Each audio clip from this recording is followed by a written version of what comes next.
The automotive industry is set for a revolution that will disrupt and reshape global business, threatening the survival of every organization. To make sure you survive and win in the new automotive game, automotive growth expert Roberto Dal Corso has interviewed global experts from the automotive industry to identify the changes and the impacts that are coming to keep you ahead of the curve. Hi, welcome. This afternoon we've got a very special guest, Wendy Williamson, the Chief Executive of the Independent Automotive Aftermarket Federation. Just a quick bit of background. The Federation's been around since the 1930s. It is the only, and I mean the only, independent association that focuses purely on the aftermarket. So here we have the Chief Executive. Wendy, welcome. Thank you very much, Robbie. Wendy, thank you so much for making time out of your extremely busy schedule. I do appreciate it, and I'm sure that the listeners out there are going to love it, because we're going to give them so much value in this afternoon, in this short conversation we're going to have. No worries. Yeah. And Wendy, just to kickstart things off a bit, you've got a proven background, a proven track record in the automotive aftermarket in particular over the last 20 plus years, with amazing companies like Truck and Trailer, Uniparts, up to the SMMT. Can you just give us a little bit of a brief background as to what has driven you and what you attribute your amazing success to? Well, I've spent a large part of my career with Unipart group of companies, where I've had some fantastic jobs across an array of different sectors within the aftermarket, from automotive to commercial vehicles, and within that a number of general management roles, plus specifically marketing for the company on the automotive section. So some fantastic training along the way, which I think led very nicely to my current role, heading up a trade association within the sector. And clearly, I know an awful lot of people in the industry, which is a huge advantage. And my role now is primarily to promote and secure the future of the independent automotive market, not just for the benefit of our members, but for the wider sector as a whole. Our members range from everybody throughout the supply chain to manufacturers, and we have some of the big names, some of the big OE names such as Bosch, Schaeffler, ZF, TMD, through to many independent manufacturers as well, and big brands such as Firstline, Comline, Carwood, all representing automotive and commercial vehicle sectors. We also have many members across wholesalers, distributors, factors, and we also have some garage members. So really, we go right the way through the supply chain. And of course, in this day and age, we're not just talking about components. We are talking about the peripheral area. So we have many service members, and they may be providing data, technical information, or down to just business interests such as insurance or medical care. So we really do try and provide our members with a holistic view of the whole marketplace as we see it today. Yeah. So, when I just backtrack a second, it sounds like that the foundation of your success has been really the experience you've gained working within major distributors of commercial vehicle as well as passenger car. You've done the marketing side, you've done developed businesses, you've seen how the market's changing, how customers have changed, and now you've been able to take all of your experience, roll it up into your new position with the IAAF, and there you're out really to promote and secure the future, not just of your company, but of all the organizations out there, where in the past you might have just looked after your own patch. Today you're looking after the industry in general. And yeah. as you say, I mean, the members that you have really run through the spectrum, all the way from your tier one suppliers, distributors, down to the garages, but also the new intermediaries, the service providers coming in that were, let's call it non-automotive by tradition. Well, many of them have focused on the automotive, but I think it just goes to show how the market is moving, as really at its, the key challenges for today is really access to technical information in order to actually be able to find out what parts is actually fitted on a vehicle, and then how that vehicle is able to be repaired. So, in this day and age, it's all about access to that information. True. Vehicle data, I mean, and if we step out a second, I mean, I see that from a high level, the four megatrends driving the industry really are electric vehicles, down the line, autonomous driving. Closer to home is connectivity or vehicle data, and you've also got the shared mobility. And would you feel that from an aftermarket perspective, the greatest impact is the data sharing, the connectivity to the vehicle data at the moment? I think possibly at the moment that's one of the biggest concerns. But really, I mean, just to give you a good example of how complex the legislative process is, we've just spent 3 years with a piece of legislation called type approval. Now, many people will know of type approval for new vehicles, but very much driven by the emissions scandal. Type approval is now looking to extend itself from just new cars as well as to the aftermarket and market surveillance. Now, this is really good, as we've seen in some of the vehicle manufacturers as they struggle to get the world emissions testing, which is going on at the moment.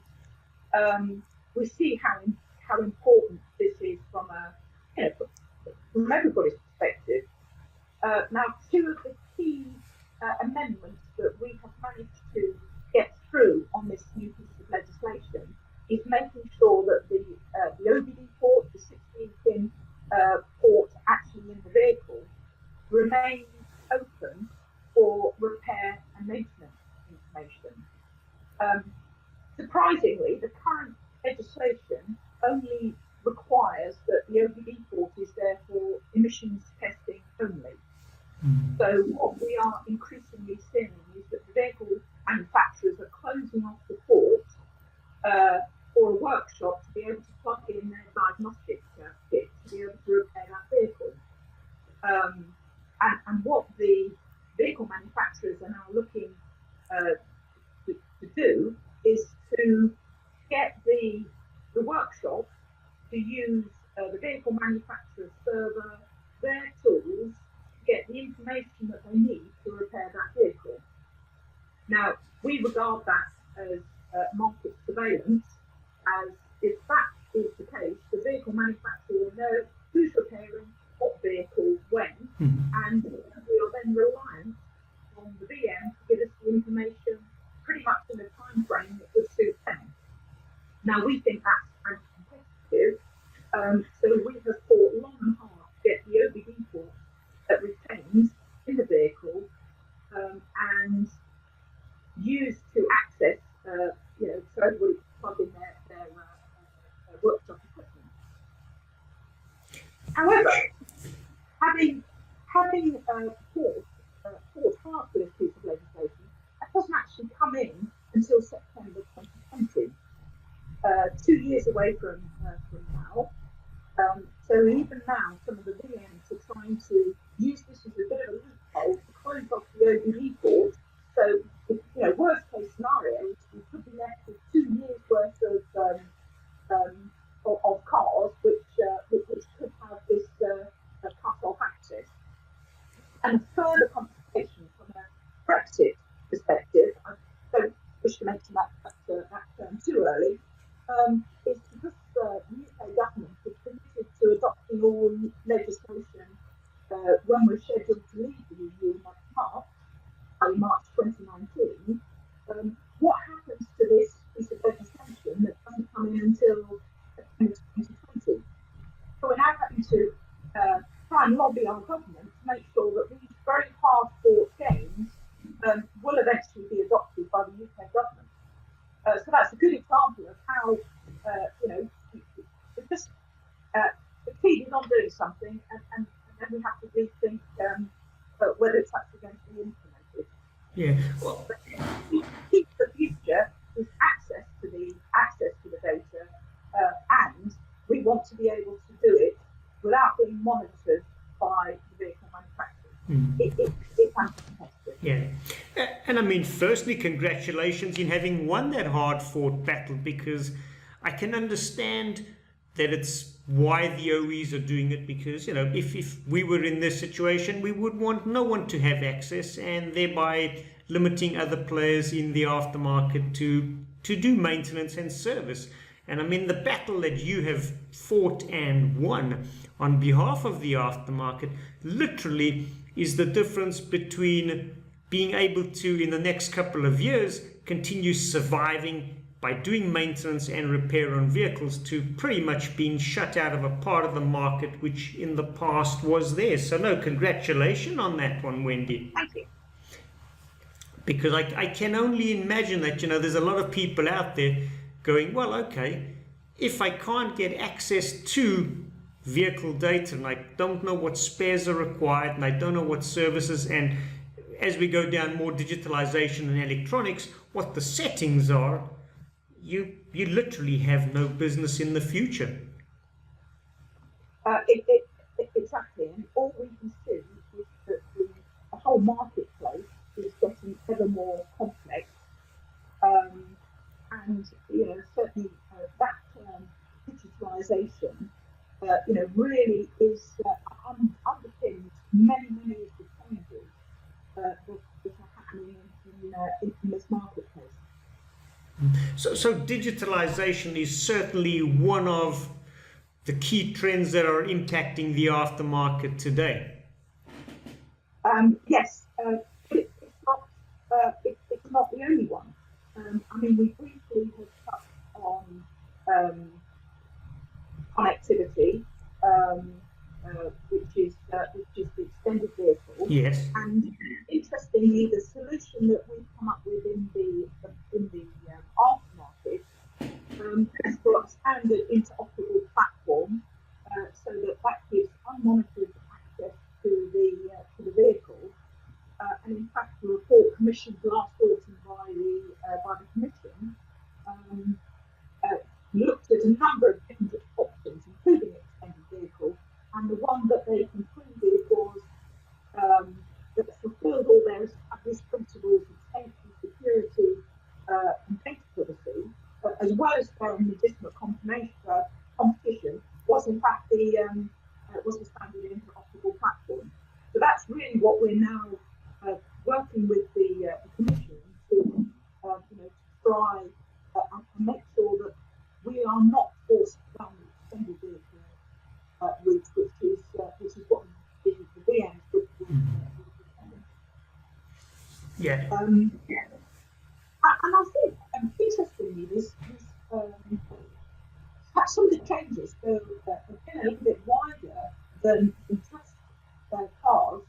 I think we're moving into an era where car ownership or vehicle ownership is changing.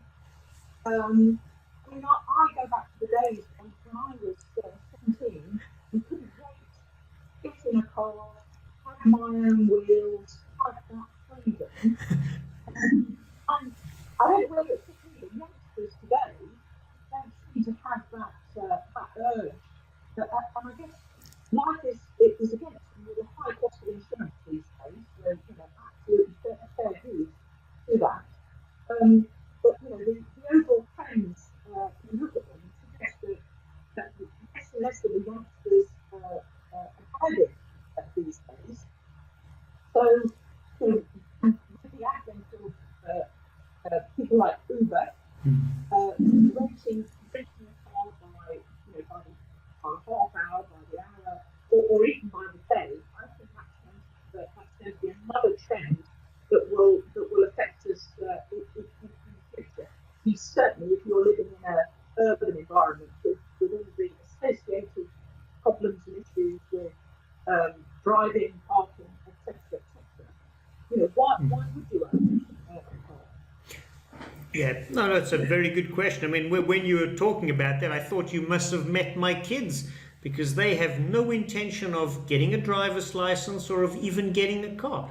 And like you, I loved my first car. You couldn't wait for the first car. These guys just are not interested in owning cars. And, shared mobility, as you say, one of the trends driven by Uber, it's an amazing one, because it really ties in with this millennium generation that's coming to the forefront, and some of their needs, wants and desires. Because, it's so interesting that, by the year 2020, just down the road, 48% of the workforce, and in terms our customer base, is going to be of this new millennium generation, and the way they think and operate is very, very different to the way we've operated in the past. Yeah, and of course, not quite probably within the next few years, but autonomous vehicles are just around the corner, and that in itself is going to provide a set of challenges for the aftermarket. I mean, really, from all I've seen of autonomous vehicles, the technology is pretty much there from the perspective. So it's not a question of if it will happen, it's just when. And personally, I think the infrastructure is going to be the real challenge when it comes to fully autonomous. But of course, we bandied around these terms, autonomous vehicles to where we are now, because generally speaking, we're seeing with ADAS systems a progressive introduction of the vehicle being able to do more on its own. And of course, how does that relate then to parts? Well, of course, the number of parts that then would fall into security or a safety device, we then have to be pushing back to make sure that we have the right to access that part of the vehicle that may up until now have been closed off to some repairs from the aftermarket. And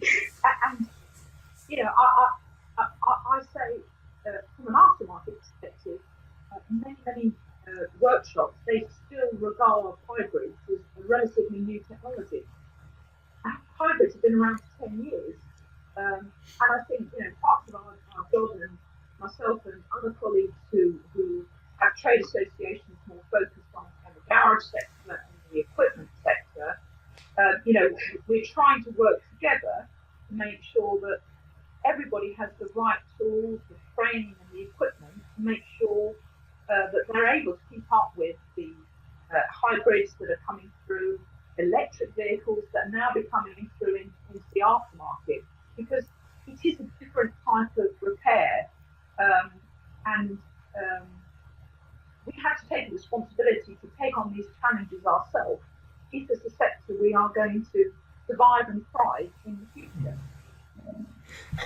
And along with some of the challenges also comes some most amazing and wonderful opportunities, because you mentioned autonomous driving and potentially a shrinkage of parts and access that the independent aftermarket may have. So you've got a good and big battle to fight ahead on that.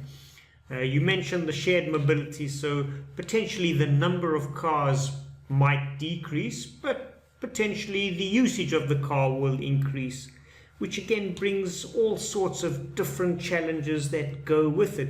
And and I think for the autonomous drive, I think it really is a matter of time that we need to get the infrastructure in place, because I think the technology exists.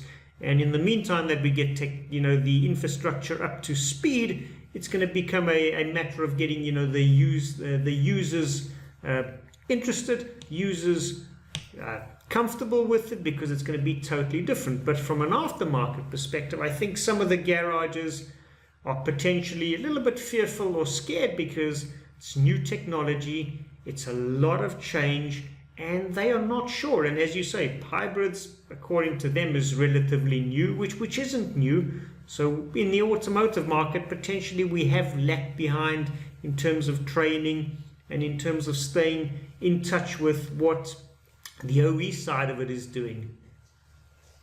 Yeah, and talking of changes, it's difficult to have a conversation on the automotive sector without talking about diesel. And from for me personally, the demonisation of diesel cars. The government were the people who encouraged us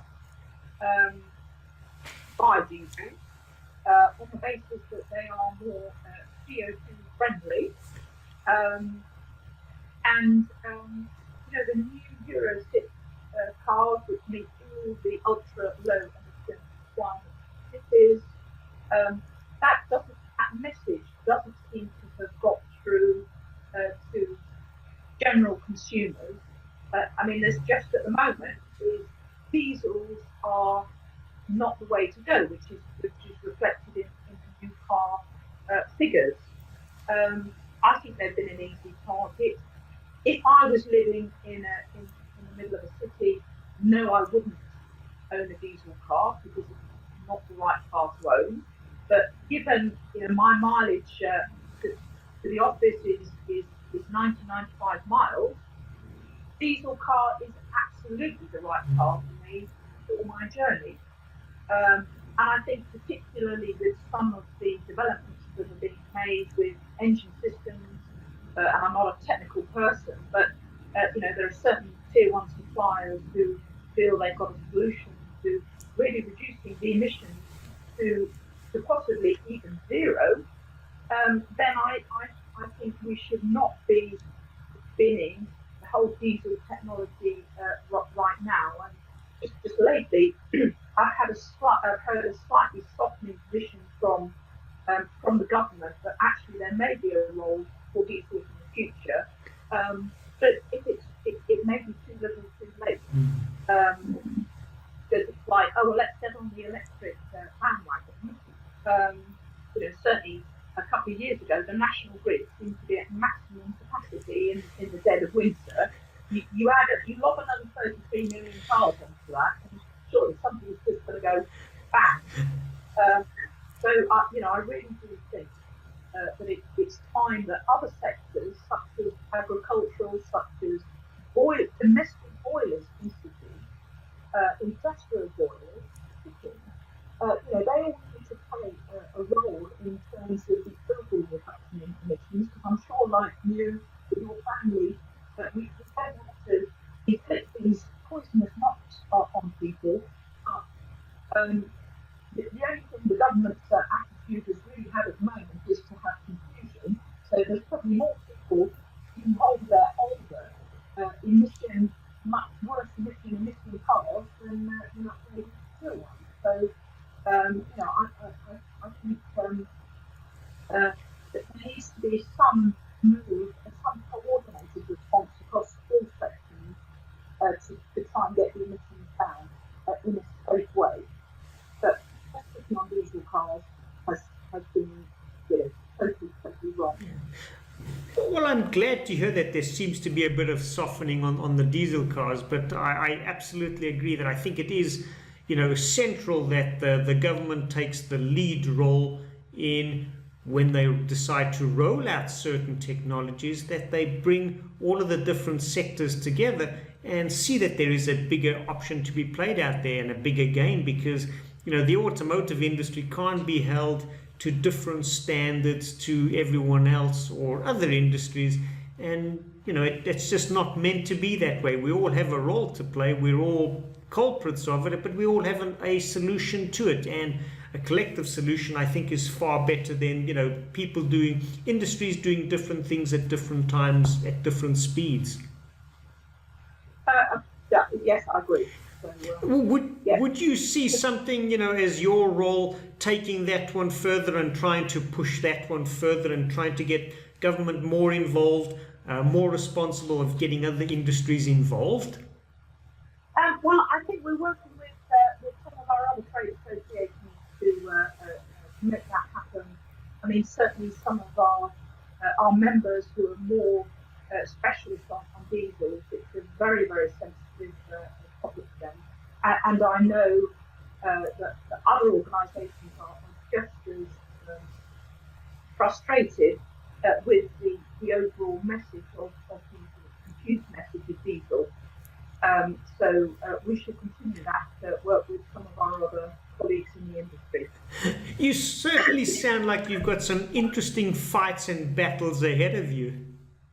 There's never a dull moment. Well, that's what they say about the automotive industry. The change is continuous, but at this moment in time, I think it's the depth and breadth of the change that catches so many people unaware.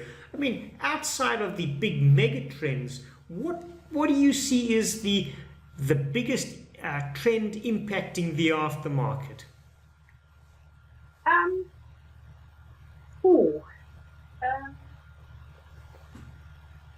I'm not sure that I've got much to add from just the points I've been through.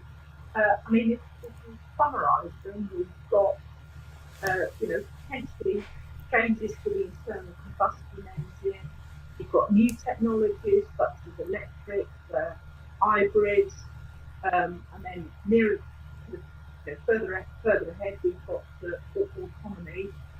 autonomous vehicles.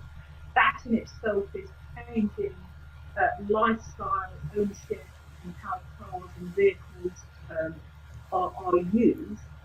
And then, of course, you've got the connectivity now in vehicles, which do create a safer environment to the driver, which is good news. But all of that should not be at the expense of free. I think you hit the nail on the head there with the last one, the free and fair, competition, because otherwise the OEMs unfortunately have an advantage over the independent aftermarket. And I'm assuming that, your members, and you have seen quite drastically even in the UK and around Europe, that OEMs are aggressively entering into the independent aftermarket, something which in the past they've kind of left and stayed out of, but I think they're far more active today.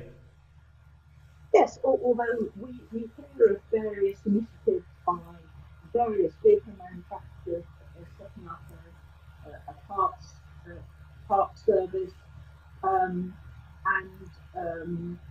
it is the distribution network we have in the aftermarket is second to none, and with some of the warehousing and the automation that's involved in some of these big distributors now, it's going to be very difficult to compete with that. But they keep us on our toes, and we do have a reputation in the aftermarket for finding a way through all of these and overcoming these challenges. To me, I think that's the exciting part. The aftermarket is literally that you've got to find a way there. It is a matter of survival, and the change going on, we need to find a way, and you need to move forward. And I think outside of just the OEMs aggressively entering into the market, I think we've also got a huge round, and I don't think we've finished seeing it, is distributor consolidation, where you've got some of these huge buying groups coming in and buying distributors, or distributors joining in, and they are just becoming bigger and more powerful. What are your thoughts on that one? How do you see that impacting the market? Well, I think it's naturally companies who grow in size will have buying power, better buying power, to create better value for consumers. And I think on the positive side, because many of these buying groups have moved out of venture capitalist ownership into ownership by companies focused on components, that has to be good news, because they're focused on long-term objectives, not just short-term making money in the city. So I think that has to be a benefit to the market. But then there are many fine examples of smaller businesses being able to up and dive in this complex aftermarket. So I think it's a role for everybody. Absolutely. And you mentioned the value for consumers, and I think in today's market and in today's industry, it's a must to have to move away from purely selling parts, as you mentioned, to doing parts and service, because as technology, as the market moves, I think it's really on the services with the parts and not parts alone where you will be able to make sales and make some profit margins. With parts, you need the training, you need the right tools to fit the part, the right training to be able to do that. So it's not just opening the bonnet on it, taking something off and putting something on. There's a whole array of experience training that needs to go into providing the parts to repair vehicles in this way. Yeah. And Wendy, I mean, with all the changes going on, I mean, do you see or do you feel that the aftermarket is adequately prepared for this huge round of depth and breadth of changes coming through? Probably not. But that's very much our role, to make sure that we are communicating some of the challenges and getting everybody prepared to face the future. And I think we are a relatively small trade association, but the one thing I do I'm very keen on is working with colleagues across the industry, other trade associations, so that we are unite forces, so that we can fight some of these issues and prepare the ground for the future together, and not try and just do everything individually. And that's something that we do very much so as our approach these days, not just here in the UK, but also in Europe. Yeah. In joint forces with many other trade associations across the spectrum. And Wendy, I mean, you see your role largely as helping to educate and make, the market aware of these challenges.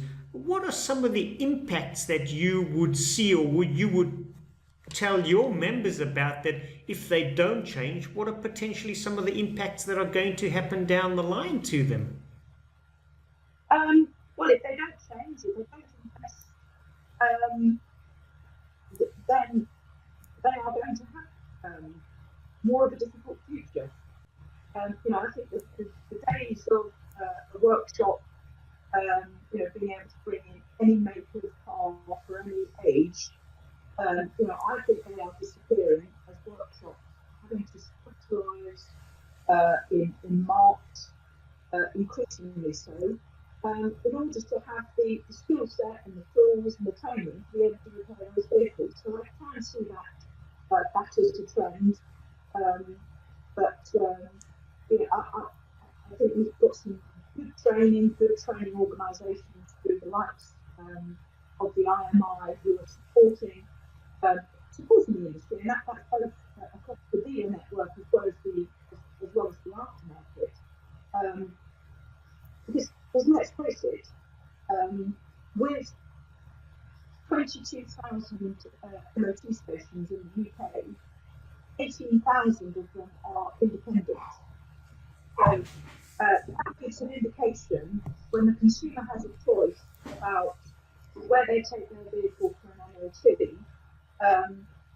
We need the independent aftermarket to be able to satisfy the demand that's coming from individual motorists up and down the country.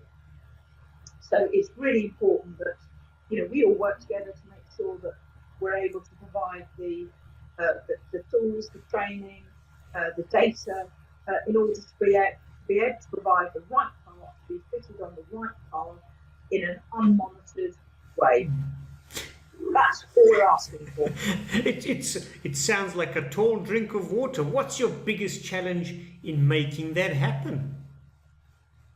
I think it's probably it's a David and Goliath battle. And just to give you an example, in Brussels, vehicle manufacturers, as of about 12 months ago, had 143 dedicated lobbyists working in the EU. If you take the association that I'm linked it with, which is FIFA, and you take other organisations such as SECRA, ADIA, then I think the numbers get to about 10 or 12 lobbyists. So that is a key challenge. We do have a friend in the European Parliament who very much favour SMEs, and they will listen to the needs of the aftermarket. Because let's face it, we are responsible as a sector for repairing and maintaining a considerable number of vehicles. It's a large sector, and it's really important that we maintain this for the benefit of keeping consumer choice more than anything. Because when an individual wants to get their car repaired, drive time to an independent workshop is 15 minutes, and that's really what it's about, consumer choice. And it's absolutely true. And I think, you mentioned consumer choice and making it easy for the end user and the customer. And I think that's really what, the aftermarket is all about. And I mean, I know it's not one of the major trends, but I think it's certainly an underlying factor that companies that I see that are doing really, really well are the ones that are really focusing on, delivering, let's call it, outstanding legendary service or customer service, but it's really about delivering service and putting the customer first versus just making some profit short term. Have you seen similar trends? Very, very much so. But life in the business is all about actually being able to deliver what you're saying you're going to do. And actually, for me, that's always been the mantra by which I've operated. Don't overpromise and under-deliver, under-promise and over-deliver, and that normally brings a smile to your customer's face. It's a good mantra to have. If I got that right, it's under-promise and over-deliver. Yeah, I like that. Definitely. I think, the automotive industry should adopt that and take that on as, a mantra that we should all live by, and not just in the industry, but in our personal lives as well. Yes, yeah. Wendy, just one final word in terms of the trends and the impacts and the changes, and before we change topics slightly, is if you had one piece of advice that you would want to give everybody out there, which is absolutely critical and is going to have the biggest impact for them, what would that be? I think the key thing is making sure that all independent operators are able to compete on an equal footing with the vehicle manufacturers by accessing the vehicle, the data to the vehicle, and its functions independently. We cannot be in a situation whereby the VMs know what car any workshop is being serviced, where and when. If they know that, it provides an anti-competitive environment. So the most important thing is accessing data independently, so that we can continue to compete on an equal footing. We're not seeking advantages, we just want to have a level playing data in the same way as we do at the moment, but also in the same time frame. Yeah. So free availability of vehicle data absolutely is going to be one of our number one priorities, and that's going to be the one that is going to pretty much in a large extent determine who's going to have access and the ability to get hold of vehicles, repair vehicles, maintain vehicles, and get the right spare parts for them. Without that data, the independent aftermarket, I won't say will cease to exist, but it's going to be fighting a game with both hands tied behind their backs. Exactly. Well, that is certainly very, very interesting, and I thank you so much. Wendy, changing gears a little bit, what are some of your passions outside of the automotive industry? I suppose my home, I love gardening, and hobbies include golf and skiing, which I love as well. Out on my bike, so I suppose I'm in the office. I'm in the office when I'm in work, but I love to be outside when time permits. Okay, so you've got absolute green fingers. You love being outdoors, and when you mention bike, is that motorbike or pedal bike? No. It's the good old-fashioned push bike, and I haven't yet succumbed to a push bike with a motor. Please don't. And on your push bike, is that mountain bike, city bike, or road bikes? Oh, it's a hybrid, so I go on country lanes and a bit of off-road, so but it's good exercise. Oh, that is wonderful. That is wonderful. I certainly hope that one day you'll come across to Switzerland and we can go and do some skiing together. Well, unfortunately, Switzerland has become prohibitively expensive for us these days. So Austria is my preferred destination these days, but you've got a lovely country there. It's gorgeous. Well, if you ever do make your way to Zurich, whether it's for skiing, business, or pleasure of any sorts, please let us know. We'd love to catch up with you and spend more time with you. And just, I find this topic so interesting, and I could talk about it all day. Well, very nice to talk to you, Robbie. No, Wendy, thank you so much. Thank you for your time. I can't say much more than you've been absolutely brilliant, and you've added so much value to everyone out there listening. So thank you again. No problem at all. Okay. Bye.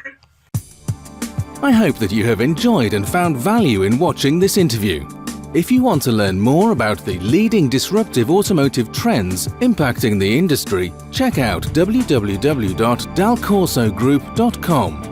I encourage you to share it with colleagues that will appreciate great industry insights.